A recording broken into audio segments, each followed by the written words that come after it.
أستاذ، هل الدراسة الأكاديمية ضرورية للفنان أم الموهبة كافية؟ الموهبة ثم الدراسة.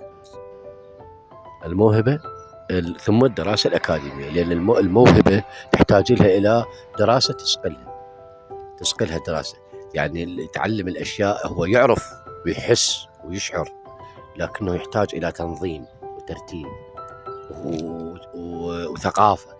فالدراسة الأكاديمية هي اللي تعلم هاي الأشياء. نعم. يعني ما تكفيني الموهبة فقط، لا تكفي. التعليم الذاتي يغني عن الدراسة الأكاديمية، إنه أنا أقرأ كتب، مجلات، أتابع أفلام،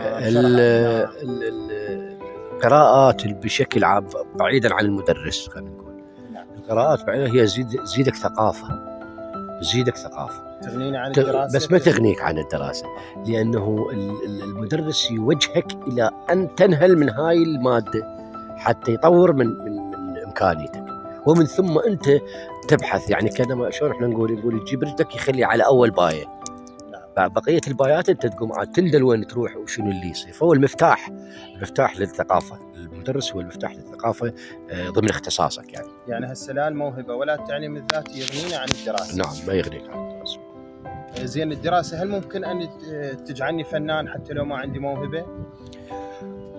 ممكن إذا أكو دراسة جيدة ومدرس جيد مدرس فنان، دراسة جيدة ومكان جيد، بيئة ملائمة، وزملاء يحيطون بهذا الطالب متميزين وجيدين وفنانين، ممكن أن تكون هناك عدوى، يصاب هذا الشخص بعدوى الحب للفن، فمستقبلا يكون فنان، وربما يكون أحسن من الأستاذ ماله، يكون فنان ونص. شلون أستاذ ونص؟